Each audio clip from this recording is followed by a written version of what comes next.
Hello dear all, Chandrabhan प्रसाद official पर आपका एक बार फिर से स्वागत है। मैं लखनऊ में हूँ और लखनऊ में मॉल श्री हॉस्पिटल होटल के मालिक, फाउंडर, ओनर एमपी गौतम साहब के पास हूँ और मेरी जैसा कि आदत है, दलितों में जो भी कोई बहुत खूबसूरत रचना है तो मैं उसको बार बार देखना चाहता हूँ।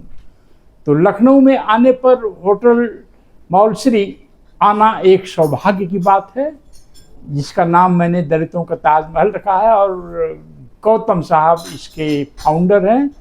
आपका स्वागत है गौतम साहब एक बार फिर। Thank you sir. मैं आपका जो है और आपके सारे दर्शकों का बहुत बहुत अभिनंदन। तो सर ये आप और हम लोग एक ही समय के हैं। पढ़ाई लिखाई हम लोगों की एक ही समय में हुई होगी।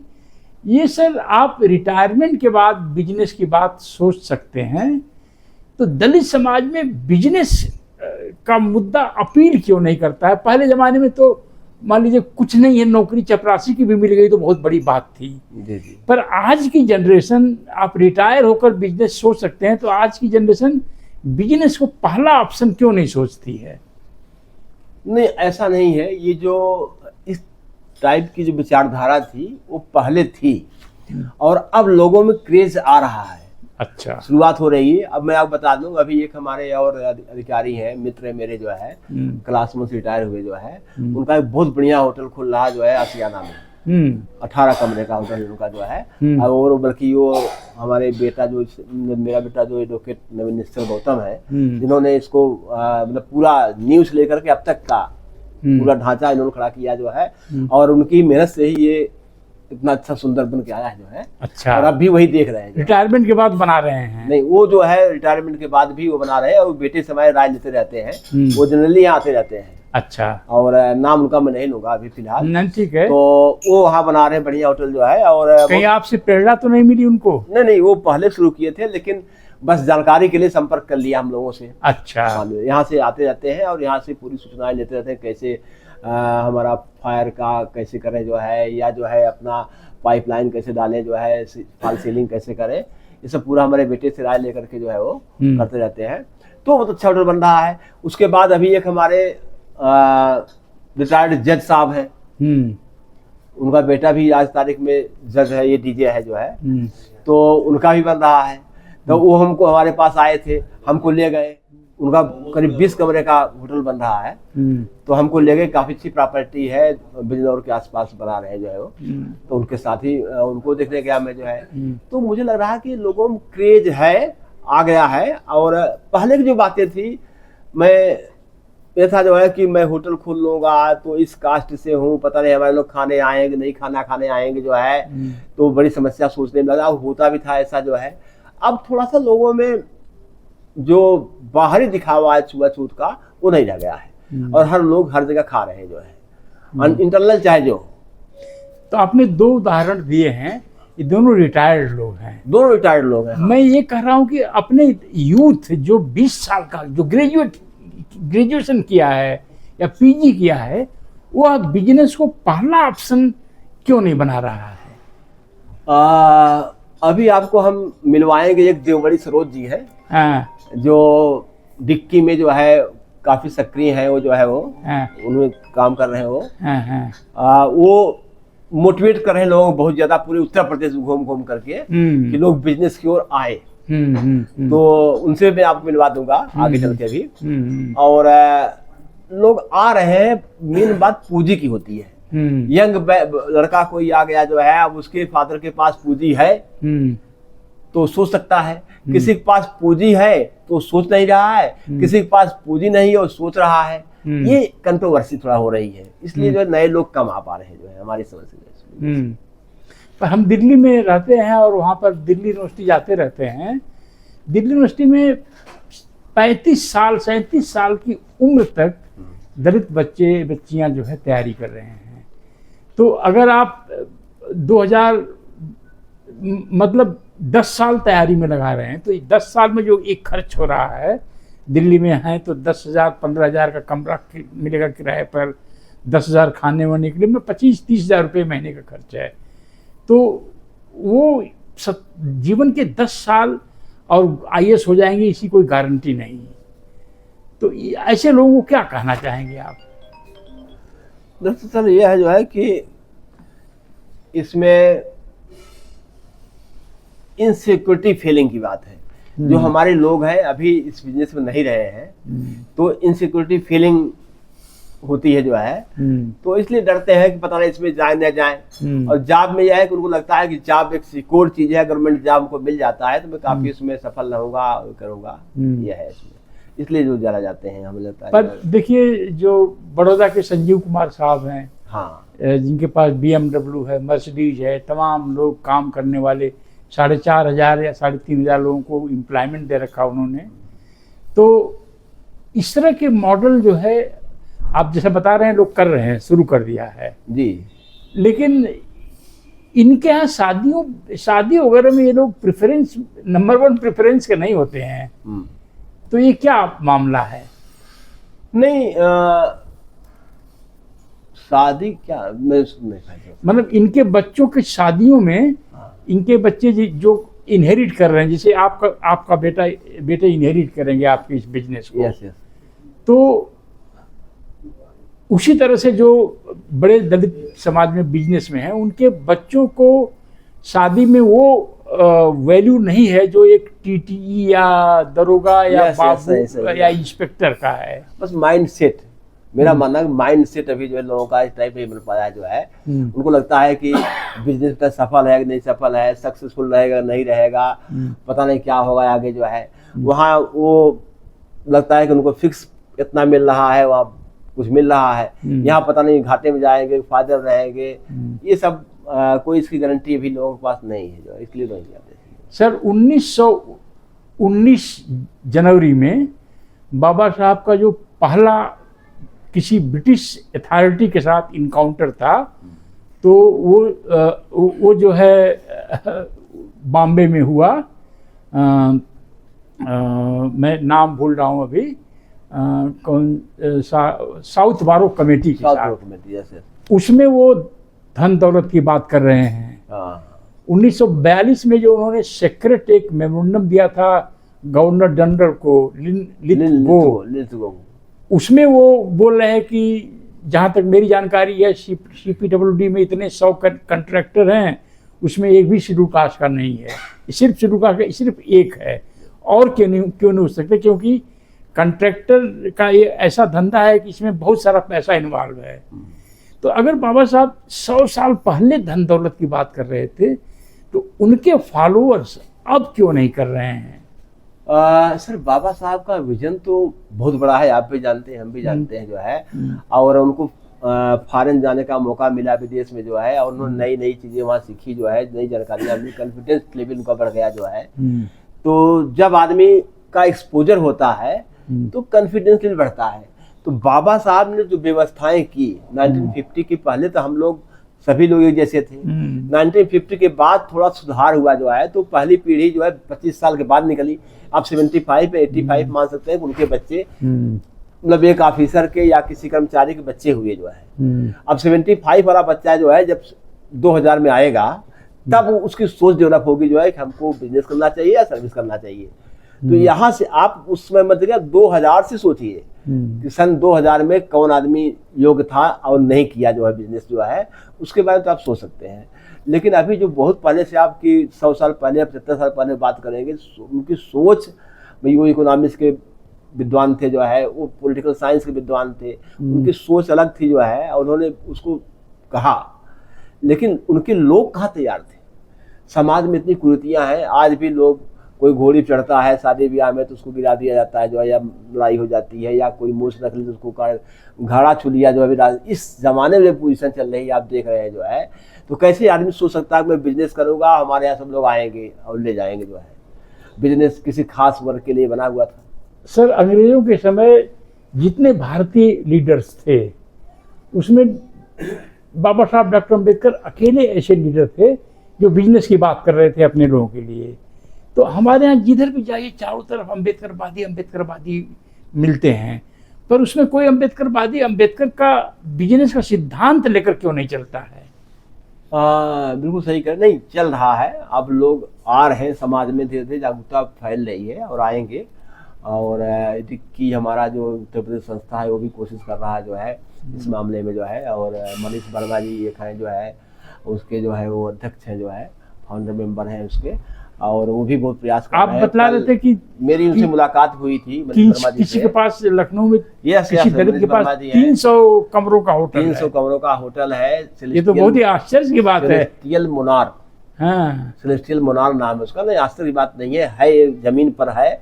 हाँ। अब और उससे बड़ी चीज जो है एक और है इनका जो है अंडरग्राउंड सारी जो है क्या बोलते हैं उसको, इंडोर वाटर पार्क। हाँ। इंडिया का first indoor water park Lucknow में बना जो है वो मनीष वर्मा जी का है। और तो उनसे जरा हमें मिलवा दीजिए। बिल्कुल आपकी मुलाकात होगी जो है। और उनका फोन भी आ रहा था अभी जो है, मैं उठाया नहीं फोन जो है क्योंकि इंटरव्यू चल रहा है आपका जो है। हाँ। तो आप उसकी उनसे मुलाकात होगी जो है और आप उनसे लीजिए। He is very dynamic person. और कल भी मेरी मुलाकात उनसे हुई थी।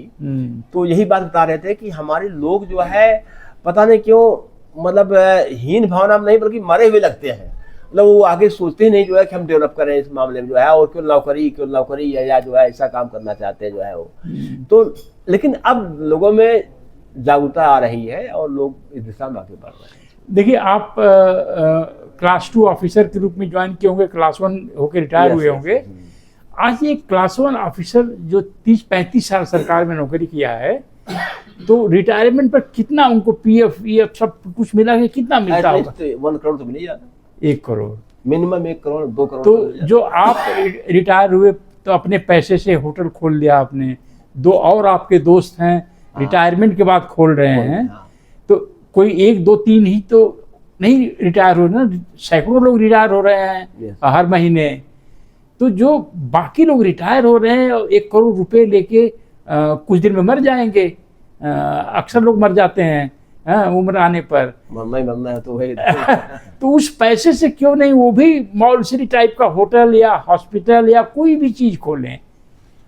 सही कर रहे हैं जो है। सबकी अपनी अपनी परिस्थितियां होती हैं। किसी ऐसे लोग हैं लेट मैरिज किया उन्होंने, मान लीजिए कि नौकरी पाने के बाद 40 साल की जब शादी किया, 35 साल में शादी किया, अब उनके बच्चे हो गए जो है अभी इंटर पास किए हैं, तो अब उनको डर लगता है कि हमारे बेटे की शादी करनी है। आजकल बेटे की शादी में करोड़ रुपए खर्च हो जा रहा है, 50 लाख खर्च हो जा रहा है। उनको चिंता है शादी करना है तो 50 लाख इसके नाम से, 50 लाख उसके नाम, 50 के नाम से रखे हुए हैं जो है। एक तो यह है शादी ब्याह का चक्कर है उनको जो है। हमें शादी ब्याह अच्छी से हमारी समाज में रही है, समाज में रिपोर्टेड आदमी रहा हूँ तो शादी ब्याह हमारा हो, कुछ उसके लिए लोग बचाए हैं सेफ्टी के लिए। और कुछ जो है ऐसे लोग हैं जो मतलब उनके नहीं उनको आइडिया है क्या करना चाहिए, कि जो पूंजी है इस समय बची रहनी चाहिए। मालूम हुआ जो है कि हम लगा दे पूंजी और फिर जीरो हो जाए, हम जो है किसी काम बनाए हमारा जो है, तो उनको विश्वास नहीं अपने उस पर जो है, कॉन्फिडेंस नहीं है बिजनेस में। और हमारा वर्ग अभी बिजनेस में कम रहा है तो थोड़ा सा इसलिए जो है लोग डरते हैं। तो जो 50 लाख रुपए अपनी डॉटर्स की शादी में खर्च कर देते हैं, ऐसा क्या नहीं हो सकता है कि वो 50 लाख रुपए या 25 लाख का बिजनेस बना करके अपनी बेटी को दें और बोले किसी को शादी करना हो तो करें? लैक ऑफ कॉन्फिडेंस सबसे मेन मुद्दा है कि उनके अंदर लैक ऑफ कॉन्फिडेंस है। उनको विश्वास नहीं जो है कि हम जो है क्वालिफाई कर जाएंगे, इसमें काम कर पाएंगे, सफल हो जाएंगे। उनको लगता है कि हमारा पैसा डूब जाएगा और हम उस तक कुछ न कर पाए जो है, तो शादी भी गई और पैसा भी गया। तो भाई बेटी की शादी, बच्चों की शादी लाइबिलिटी आदमी मानता अपनी जो है जो करना पहली प्रायोरिटी मानता है। देखिए, आप भी सहमत हैं, हम दोनों लोग सहमत हैं कि हम लोग वह जीवन देखें जहाँ हम लोग को सो कॉल्ड ऊंची जातियों के शादियों में अलग से हम लोग खाना खिलाया जाता था और पतरी भी हम लोग अपने हाथ से फेंकते थे। बिल्कुल। तो आप में कॉन्फिडेंस आ सकता है बिजनेस करने का। तो जो बच्चे पब्लिक स्कूल में पढ़े हैं, जिनको पुरानी जलालत नहीं देखनी पड़ी है, उनमें क्यों नहीं कॉन्फिडेंस आ रहा है? बिल्कुल सही कह रहे हैं जो है, उनमें कॉन्फिडेंस आना चाहिए। लेकिन माँ बाप की जो लेगेसी होती है ना, विरासत चली जाती है वो हीन भावना की, या जो है कि जो इनसिक्योरिटी फीलिंग का, तो वो रीजन है जो बच्चों में भी पनप जाती है जो है, भले वो कॉन्वेंट पढ़ ले कहीं पढ़ ले जो है, अगर माँ बाप के अंदर कॉन्फिडेंस नहीं है तो बच्चों में भी कॉन्फिडेंस नहीं आ पाता है जो है, हमें जो लगता है। ये हमारे जो पॉलिटिकल लीडर्स हैं, जो इलेक्टेड हैं, एमपी हैं, एमएलए, ये लोग बिजनेस की बातें क्यों नहीं करते हैं? देखिए, पॉलिटिकल वालों के बारे में तो कोई बात नहीं करूंगा मैं, क्योंकि उनका अपना एक वो होता है, एजेंडा होता है कि कैसे लोग हमारे पीछे चले। सब डेवलप कर लेंगे तो हमारे पीछे कौन चलेगा। तो ये भी साथ होता है उनका जो है, उनको चाहिए कि भीड़ उनके साथ इकट्ठा रहे, भीड़ जैसी भीड़ जो है चलती रहे, उनसे कोई डेवलप ना करे तो अच्छा है। तो हमें लगता है पॉलिटिकल लोगों में बहुत कम ऐसी भावना किसी में है। तो ये बहुत सारे जो मिशनरीज लोग हैं जो कैडर कैंप लेते हैं, सब करते रहते हैं, समाज से चंदे लेते हैं, आपके पास भी लोग आते रहते होंगे, तो ये मिशनरीज लोग क्यों नहीं ये बोलते कि अपने बच्चों से बिजनेस करवाओ? वो खुद बिजनेस बारे में नहीं जानते, क्या होता है जैसे आप सोच रहे हैं, आपका भी हम लोग तो आपको जो है सेकंड अम्बेडकर मानते हैं कि आप इतना अरे नहीं, दुनिया का नहीं, लोगों को जागरूक कर रहे हैं इस मामले में जो है। तो हम लोग बचपन से ही आप बारे में पढ़ते रहे जो है, तो आपका भी जो ऑरा है, आपका भी सोच है, वो इस लेवल का हो गया है जो है कि आप सोच रहे हैं, पैसा ना होते हुए सोच रहे हैं कि बिजनेस होना चाहिए जो है। लेकिन जो है लोगों में इस ढंग की बातें नहीं आ पाती जो है जो उनको कैडर कैंप लेने वाले हैं, वो केवल उनको पॉलिटिकली जागरूक कर रहे हैं, उनको सोशली जागरूक कर रहे हैं, इकोनॉमिकली नहीं उनको जागरूक कर पा रहे हैं। ये हमारा दो स्टेटमेंट है। एक तो आपको शायद याद हो, जो ऊना कांड हुआ था गुजरात में, आखिर में सब छूट गए। तो उसमें जी न्यूज में डिबेट चल रही थी, तो सुमित अवस्थी ने मुझसे कहा कि प्रसाद जी, वो मैंने कहा इन सबों को छोड़ देना चाहिए, मरे हुए बैल गाय वगैरह का चमड़ा नहीं निकालना चाहिए दलितों को। तो नाराज हो गए। उन्होंने कहा कि आप दिल्ली आ गए, कुछ पैसा हो गया होगा तो आपको 1000, 2000, 50, 100 रुपये का कोई महत्व नहीं है। जो दलित ये चमड़ा निकालते हैं उनको कुछ पैसे मिल जाते हैं। तो फिर मैंने कहा वो उस पैसे का क्या होगा, बाबा साहब ने बहुत पहले कहा था कि ये सब छोड़ देना चाहिए। तो बोले तब कैसे जाति खत्म होगी?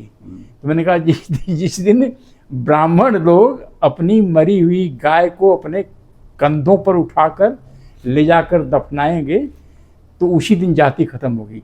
उसी समय काट दिया न्यूज चैनल ने डिबेट और उसको उससे भी हटा दिया, क्या नाम है, इंटरनेट से भी हटा दिया। कुछ लोगों ने रिकॉर्ड कर लिया था तो चलता रहा। दूसरा, मैं 2 साल पहले अमेरिका गया था, तो उसमें 1 महीने का मेरा लेक्चर ट्रिप था। तो एक बहुत खास यूनिवर्सिटी में मुझसे पूछा गया कि प्रसाद जी, जाति कैसे ख़त्म होगी? हमने कहा देखो, जाति बहुत ख़त्म हुई है। जो बचपन में हम याद करते हैं तो कोई सफ़ेद कपड़ा पहन लेता था दलितों में तो बातें करते थे सब। धोती भी घुटने के ऊपर होनी चाहिए था। हाँ, घुटने के नीचे झोटी गई तो सोचते थे कि ये विद्रोह कर रहा है। विद्रोह कर रहा है। लाठी लेके चलते थे तो लाठी का हुरा ऊपर नहीं होना चाहिए, एक एंड, उसको ऐसे लेके चलो, क्योंकि वो विद्रोह माना जाता था। मूछ रखना भी विद्रोह माना जाता था। तो मैंने कहा कि मेरे हिसाब से जाति खत्म हो रही है, लेकिन जिस तरह से खत्म होनी चाहिए अभी नहीं खत्म हुई। मेरे हिसाब से जिस दिन करोड़ों करोड़ दलित अपर कास्ट के मालिक यानी नौकर उनको रखना शुरू कर देंगे दलित लोग, उस दिन समझिए जाति व्यवस्था खत्म। एकदम सन्न पूरा hall, the entire hall fail silent. एक आदमी बहुत देर बाद हिम्मत करके कहा कि एक स्टूडेंट कि यू वांट रिवेंज। मैंने कहा इसमें रिवेंज की बात क्या है? अरे हमारे दलित लोग आपके यहाँ फैक्ट्रियों में, खेतों में काम करते थे, पहले फैक्ट्रियों में काम कर रहे हैं। आज भी कुछ लोग खेतों में काम करते हैं। अगर उन्हीं के नाती पोते पूंजीपति बन जाए और जिनके यहाँ काम कर रहे हैं उनके नाती पोतों के एम्प्लॉयर बन जाए, इसमें रिवेंज कहाँ हुआ? तो फिर मैंने समझाया कि मैंने कहा कि आप लोगों को दलितों का जो चेहरा देखा है, एक एम्प्लॉय का देखा है, एक मजदूर का चेहरा देखा है, एक खेती में काम करने वाला चेहरा देखा है। जब बाबा साहब सूट बूट पहन के आए तो पूरा देश सदमे में आ गया। हाँ, कहाँ से आ गया है। तो आप बताइए अपने समाज को, जो नई पीढ़ी के लिए कुछ आप गाइडेंस दीजिए। नई पीढ़ी को मैं कहता हूँ जो है बिजनेस में डरना नहीं चाहिए। आप एक तो ये छोड़ दीजिए जो है कि हमारे पास 1 करोड़ रुपया होगा तभी बिजनेस करोगा। आपका बिजनेस का ट्रिक जो है शुरू से डालना चाहिए बच्चे को जो है। मैं घटना बता दूं, हमारा स्टाफ था, लोअर स्टाफ जो है वो मतलब अपर कास्ट का था, तो उसका बेटा हमारे पास आया कि फॉरेस्ट डिपार्टमेंट में। हाँ, बेटा आया कि अंकल हमको 3000 रुपया दे दीजिए, मैं परसों आपको वापस कर दूंगा। हम कहा क्या करोगे? कहे दिवाली है तो मैं 3000 रुपये पटाखा लाऊंगा, उसको बेचूंगा, तो हमको 5-6 हजार मिल जाएगा, 3000 कमाई हो जाएगी, 3000 वापस कर दूंगा। तो हमने उसको दिया और वाकई वो 7000 में बेचा। 3000 पटाखे को 7000 में बेचा, ले आया। तो इस टाइप का ट्रिक हमको बच्चों को शुरू से देनी पड़ेगी। तुम ये काम कर लो, तुम ये काम कर लो, तो उनको बिजनेस के प्रति आकर्षण बढ़ेगा और उनको कॉन्फिडेंस लेवल आएगा कि हम ये काम किए थे, हमको इतना फायदा हुआ। और जब हम सीधे जो है सोचते हैं, हमारे यहाँ क्या है कि जो हमारे लोग हैं सोचते हैं कि नहीं हमारे पास एक बहुत बड़ी फैक्ट्री होनी चाहिए, बहुत बड़ा होटल होना चाहिए। मैं एक घटना बताऊं आपको। ये सरदार जी थे, उनके पास BMW भी है, मर्सिडीज उनके पास भी है। तो उनके बेटे ने कहा कि पापा मैं पढ़ूंगा नहीं। इंटर के बाद उसने कहा पढ़ूंगा नहीं। तो कहे क्या करोगे? कहे मैं होटल खोलूंगा, आप हमको होटल खोलवा दो, मैं चलाऊंगा वहीं पर। फिर बेटा होटल तो मैं तुम्हें खोल दूंगा, लेकिन मेरी कुछ शर्त मानोगे? कि हाँ मानेंगे। तो क्या इसके लिए तुम्हें 6 महीना एक ढाबे पर बर्तन साफ करना पड़ेगा। फिर 6 महीना तुमको वहां पर वेटर का काम करना पड़ेगा, और फिर 6 महीना तुम्हें वहां पर मैनेजर काम करना पड़ेगा। तुम 1.5 साल की ट्रेनिंग ले लो, इसके बाद में तुम्हें जो है होटल खोल दूंगा, फिर अपना चलाना मालिक बन करके। कहने तात्पर्य यह है कि जब तक रूट लेवल का आप समस्या नहीं जानेंगे तब तक किसी बिजनेस में आप आगे नहीं जा पाए। एक्सपीरियंस लेना जरूरी है। तो हम अपने बच्चों को भी जो छोटी छोटी दुकानें लगवा करके उनको कहना चाहिए जाके बेच आओ, जो इसको जो कुछ फायदा मिल जाएगा, जो उनको लगेगा कितना पैसा कमाया वो पैसा गिनेगा। एक बुद्धिज्म में भी एक आता है कि एक मैं त्रिपिटक की बात बता रहा हूँ आपको कि एक बेटा होता है, वो 32 साल तक कुछ नहीं करता, जैसे तैयारी कर रहा है, कुछ कर रहा है, तो घर वाले परेशान हो गए। तो उसके बाप ने कहा भाई जाके कुछ कमाओ धमाओ, मैं पैसा नहीं दूंगा तुमको, मैं जो है 1 पैसा खाना नहीं मिलेगा तुमको। तो वो गया, कभी कुछ किया नहीं था, तो क्या कमाएगा, शाम खाली हाथ आ गया। माँ ने पूछा बेटा कुछ पाए हो? कहे नहीं मैं तो कुछ नहीं पाया हूँ। तो कहे तुम्हारा बाप बहुत जिद्दी है और खाना नहीं देगा, तो ऐसा करो जो है कि उन्होंने 1 रुपया दिया उस जमाने में, मतलब बुद्ध के समय की बात है ये। 1 रुपया दिया कि तुम दे दो बाप को, बता दो कि पा गए। तो कहा पापा पाए? कि हाँ 1 रुपया लाया हूँ। तो कहे गुड, पीठ ठोका उसका। कैसा करो कुएं में डाल दो इसको। तो ले गया कुएं में डाल आया। ऐसे ऐसे 15 दिन बीत गया और उसकी माँ जो 1 रुपया देती थी जो है वो अपना कुएं में डाल आता था।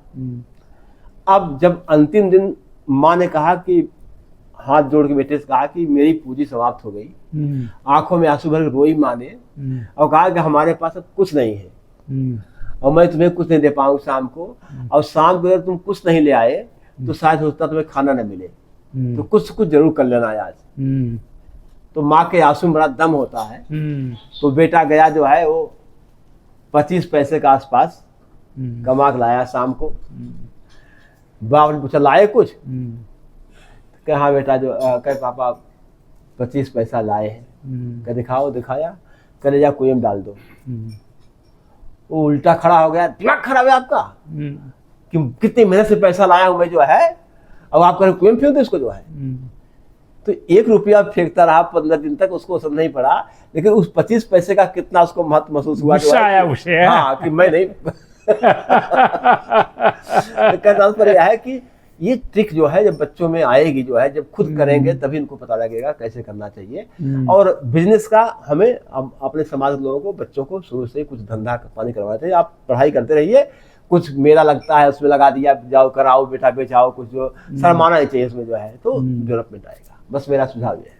हम तो सोच रहे थे कि वो गौतम साहब हैं जो फर्नीचर बनाते हैं, जी जी। और किसी वजह से फ़ोन नहीं उठ पा रहा है, उनसे हम मिल के सोच रहे हैं कि उनसे हम एक चाय अंडा बॉयल्ड या अंडा ऑमलेट बनाने वाला एक फोल्डिंग एक प्लेटफॉर्म बनवाएं, जी जी। और ऑर्डर पर वो मिलेगा हाँ। कि उसको फोल्ड करके साइकिल पर या बाइक पर चल के चले गए दुकान बाजार में, एक या उसको फैला करके और उसमें अंडा कहीं भी सकते हैं। हाँ नहीं बहुत है यहाँ पर, तो चाय की दुकानें बहुत बन रही है जो है, अंडे की दुकानें बहुत है जो है, और सब लोग कर रहे हैं जो है, वो अच्छा पैसा कमा रहे हैं जो है। दिन भर में 2000 कमा ले तो महीने में 60,000 रुपया हुआ।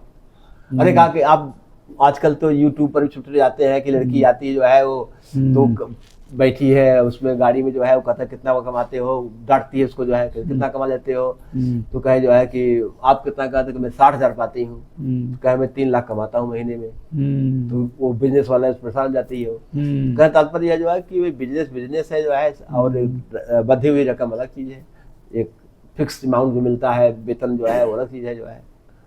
तो बिजनेस में आकर्षित होना चाहिए लोगों को। अगर एमपी गौतम साहब रिटायरमेंट के बाद बिजनेस शुरू कर सकते हैं, तो जो लोग 20 वर्ष की उम्र के हैं वह क्यों नहीं कर सकते हैं बिजनेस शुरू।